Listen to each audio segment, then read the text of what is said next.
Minutes ago, Gucci's CEO issued the bluntest warning the luxury world has ever heard. Soaring returns, up to 60% online in some categories, are draining hundreds of millions and threatening the industry's future. Analysts confirm the numbers are real and the fallout is immediate. But how did luxury's digital dream become its biggest nightmare, and just how deep does the damage go? Luca de Meo, the newly appointed CEO of Kering, did not mince words in his first major press call after Gucci's third-quarter results. Facing reporters and shareholders, he said it was urgent to focus on what we really do best. The world is moving fast, and we have to keep up. The statement landed with force, echoing through boardrooms and headlines across the luxury sector. For an industry built on exclusivity and control, public urgency from the top was rare. Within hours, financial analysts dissected every syllable, searching for deeper meaning behind the CEO's choice of words. The timing was impossible to ignore. Gucci's revenue had dropped by 18% in the third quarter, with direct retail sales down nearly a quarter in just 6 months. The market had seen double-digit declines before, but rarely with such a sharp admission of vulnerability from inside the house. De Meo's remarks came on the heels of a strategic shakeup. Kering had just sold its beauty division to L'Oreal, a move described as an effort to lighten the load and refocus on core fashion brands. But behind the corporate language, the urgency was unmistakable. Industry insiders knew what was not spelled out in the press release. For months, internal reports and crisis memos had tracked the rising tide of merchandise returns, especially from online sales. Board minutes from 2023 and 2024 referenced margins under pressure from online channel return volatility, and by the time the CEO spoke, the problem was no longer just a line item. It was a threat to profitability. Media outlets quickly amplified the message.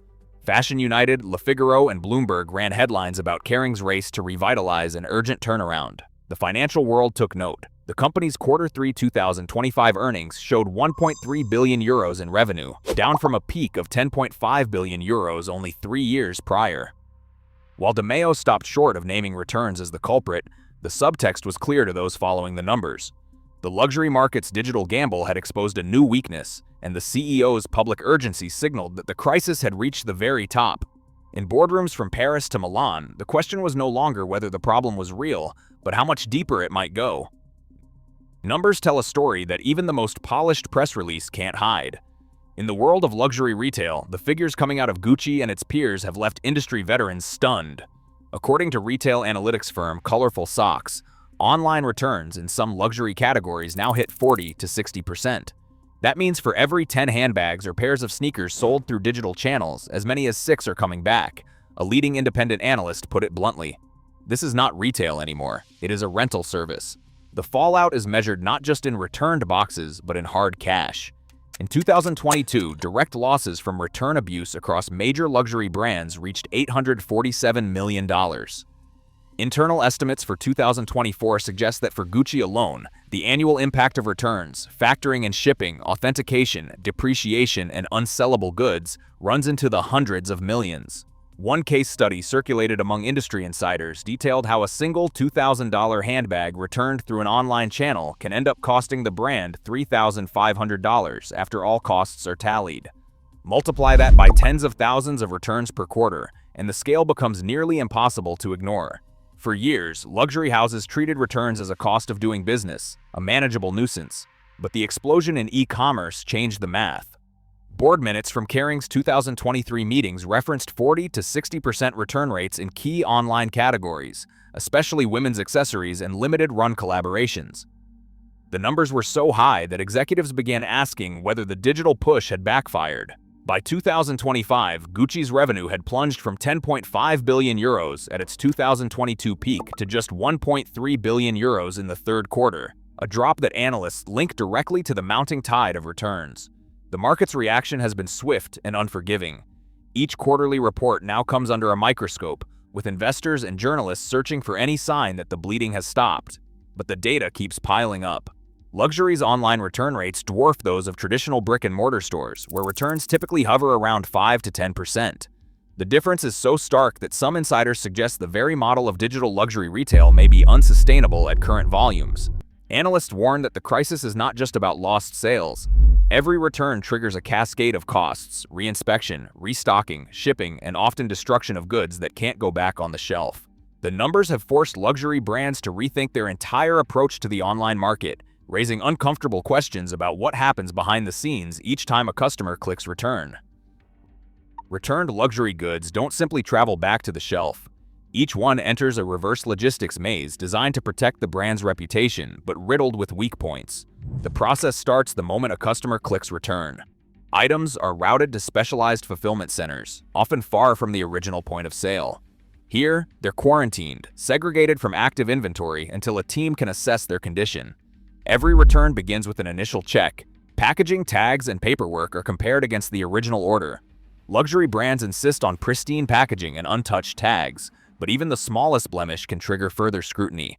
Items then move to authentication, the most labor-intensive and costly stage. Trained specialists inspect for signs of wear, counterfeit swaps, or tampering. This step can take anywhere from a few minutes for straightforward cases to several hours when doubts arise. For high-value items, brands sometimes bring in third-party experts or deploy advanced tools. UV lights, serial number scans, even NFC microchip readers. Yet, even with these layers, sophisticated fakes and subtle wear often slip through. If the item passes, it is reclassified as resellable, though rarely as new. Most are downgraded to outlet stock or earmarked for deep discounting. Items that fail authentication, show use, or raise suspicion are set aside for destruction or donation, depending on company policy and local regulations. The destruction of goods, burning, shredding, or otherwise neutralizing them is a last resort, but it happens with regularity to protect brand integrity and prevent gray market leaks. Throughout this journey, every step adds cost. Shipping the return, labor for inspection, storage during quarantine, and lost resale value all chip away at margins. A single $2,000 handbag might incur over $1,000 in additional expenses before its fate is decided. Multiply that by thousands of returns each week, and the scale of the challenge becomes clear. The workflow is also vulnerable to bottlenecks. During seasonal peaks, after fashion weeks, holidays, or major online drops, returns flood in faster than staff can process them. Under pressure, mistakes happen, rushed inspections, missed counterfeits, or misfiled paperwork. In these moments, the system's cracks become opportunities for fraudsters and opportunists. Organized rings know exactly when to exploit overwhelmed centers, sending in fakes or worn items when scrutiny is lowest. Even honest returns face delays. Quarantine periods can stretch for days, sometimes weeks, as items await specialist review. Customers complain of slow refunds and ambiguous outcomes, while brands struggle to balance speed with thoroughness. The process, meant to safeguard exclusivity and quality, instead becomes a choke point, one that both drains resources and opens the door to abuse. The entire reverse logistics path, from customer doorstep to final disposition, is a costly and complex dance. It is designed to protect the brand, but in practice, it is a labyrinth with too many blind spots. And as the volume of returns grows, so does the strain on every link in the chain.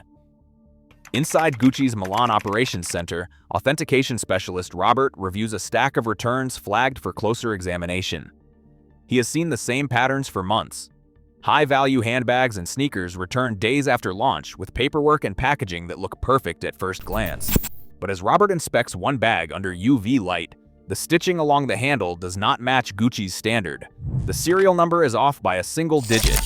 An RFID scan triggers a mismatch in the database. This is no ordinary return. It is a counterfeit swap, and it is not rare. Robert estimates he catches at least 2 or 3 swaps every week, just in his department. Some weeks, the fraud is even more brazen. During a busy product launch in Paris, a single customer account managed to return 6 handbags, each one replaced with a fake so convincing that only a forensic-level inspection caught the difference. In Milan, another swap was intercepted before a €50,000 loss could hit the books. Across the Atlantic, a United States fulfillment center flagged a dozen pairs of sneakers in 6 weeks, all expertly swapped out. Internal memos describe organized rings exploiting return policies, timing their attempts for when staff are overwhelmed and mistakes are most likely. The schemes do not stop with counterfeiters. Professional resellers have built entire playbooks around the luxury return loophole. On drop days, Discord groups coordinate mass buys of limited edition items, like the 2021 Gucci and the North Face collaboration, then flip them instantly on secondary markets.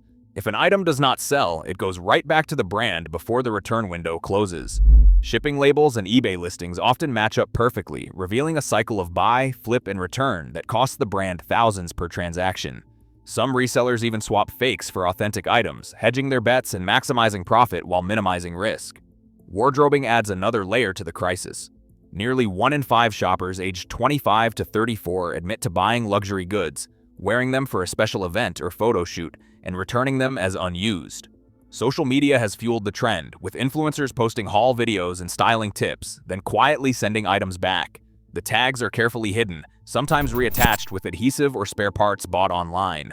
Brands estimate that up to 20% of all luxury returns now involve some form of wardrobing, turning high-end retail into a de facto rental service.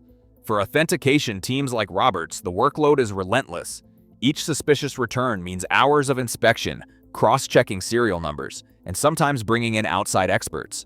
Even the best-trained staff can be fooled by the highest quality fakes. The pressure is constant, especially during peak return periods. Mistakes are costly, not just in lost merchandise, but in the risk of selling a counterfeit to another customer or damaging the brand's reputation. As the volume of fraud grows, so do the stakes. Every counterfeit that slips through, every reseller who exploits the system, and every influencer who treats luxury as disposable chips away at the foundation of the business. For brands like Gucci, the crisis is not just about lost revenue. It is about trust, authenticity, and the very meaning of luxury in a world where returns have become a battleground.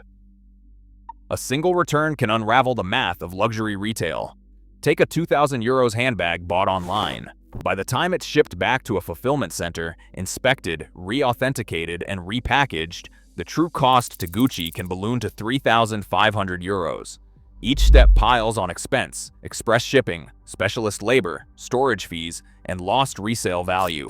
Most returns do not make it back to the boutique floor. Even the honest ones are downgraded, sold at deep discounts, or sent to outlets.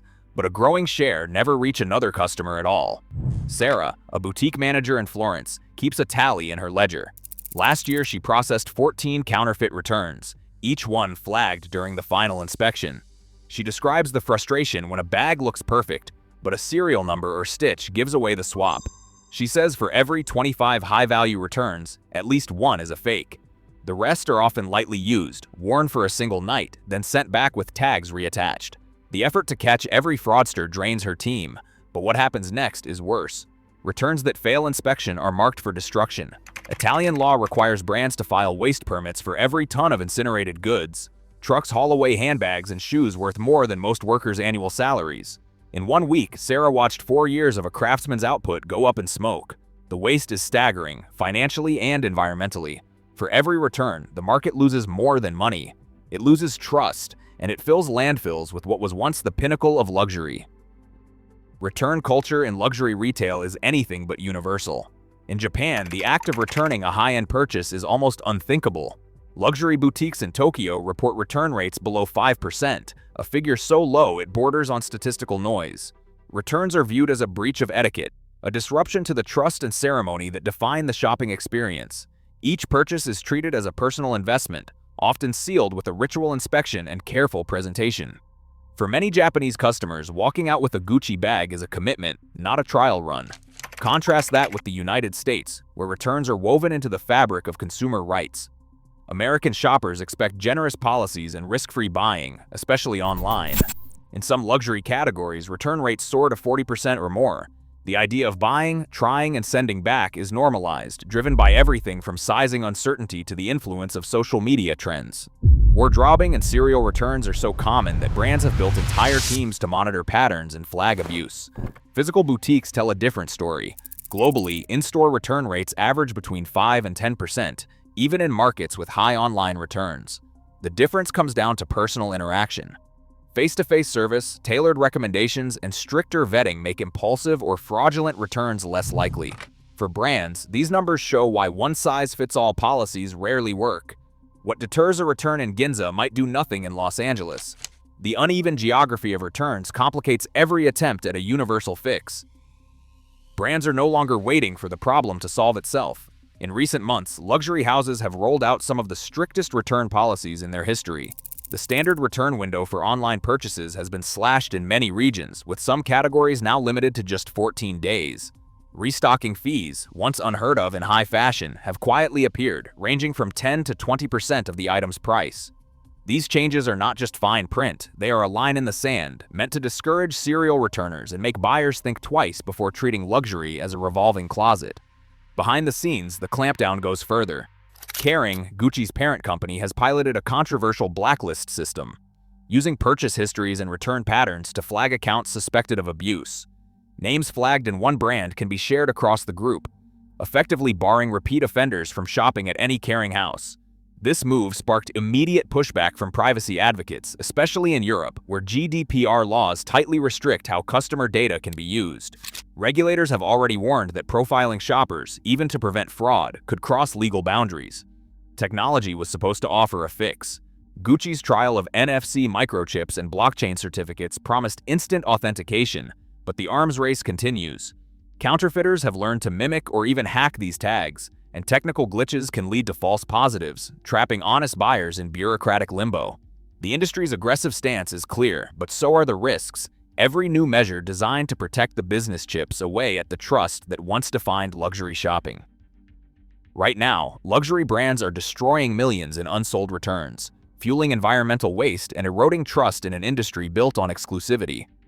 As new policies clash with customer expectations, the future of luxury retail is being rewritten in real time. The real question: when value is so easily reversed, what does luxury truly mean? Let me know what you think in the comments below.